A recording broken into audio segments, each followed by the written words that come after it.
My disease of alcoholism was a blessing in disguise.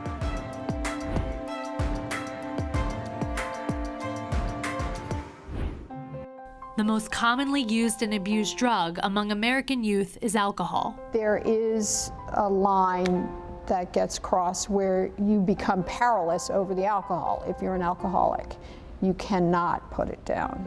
Nearly 18 million people suffer from alcohol abuse in the United States, but more than 3 million are teens between the ages of 14 and 17. And sadly, underage drinking claims the lives of more than 4,000 teens each year. This is an illness that affects people, and we need support. This is a disease, and just like cancer or diabetes, they need to get out of the shame and connect with other people and find the resources they need. Welcome to the New Leaf Club. That's why Mary Nixon launched the New Leaf Club in 2012, a nonprofit community center designed to provide teens a safe space where they can socialize without the temptations of drugs or alcohol, and take part in wellness and recovery-related activities. The club also offers support groups for parents whose kids are struggling with mental health issues or chemical dependency. They needed a place to go and really discover themselves without the temptation of raiding mom's liquor cabinet. Having hobbies and creative outlets are key to being successful in recovery. So the New Leaf Club offers teens yoga and meditation classes and gives them a place to express themselves through art, dance, and music. I would tell kids, find your joy, don't hide it in a bottle. You know, get out there and be who you really are and discover yourself. I do wish there was a place like this when I was a kid. Mary grew up in the suburbs of Philadelphia in the shadows of her Emmy Award-winning mother, Agnes Nixon, creator of All My Children, One Life to Live, Loving, and The City. As a prolific writer and producer whose career spanned 64 years, Nixon is known as the queen of the American soap opera and a pioneer for women in television. My mother was a modern hero and a woman that really broke many barriers for all women today. Agnes broke new ground in the world of daytime by tackling social issues considered too taboo for TV, including AIDS and legalized abortion. And she's credited for featuring daytime's first on-screen lesbian kiss.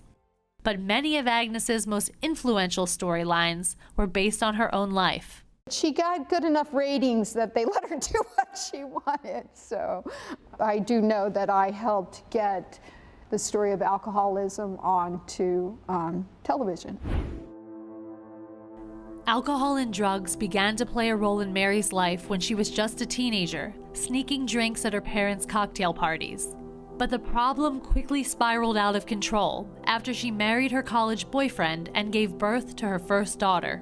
When I was 21, I was living in New York with my 2-year-old daughter. My mother came and visited and had to take me to the hospital and had to take me. It was the Columbus Day parade. She had to get out and tell the policeman to stop the parade. My daughter's dying. When they got me to the hospital, the doctor said I had blood clots in my lungs and fevers of 106. Mary continued to drink and use drugs, forcing her parents to take drastic measures for the well-being of their granddaughter. They cut me off, basically, and they took my daughter away from me, and I wanted to die.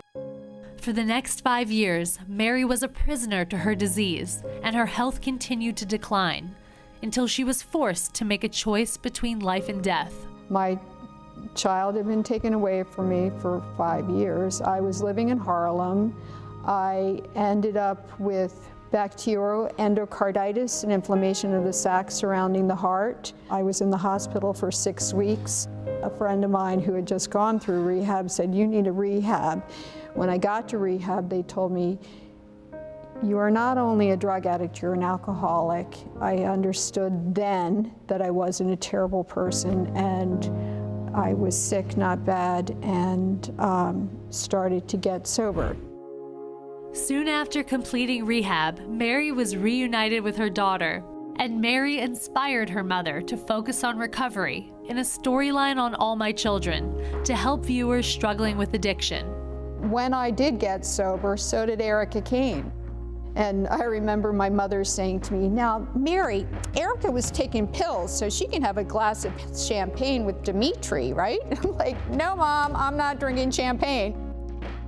Mary's been sober for 33 years and is surrounded by her loving family, leading a life of positivity and purpose. I have joy in my life and happiness, and I'm able to make a difference in the community and help others so they don't have to go down that road.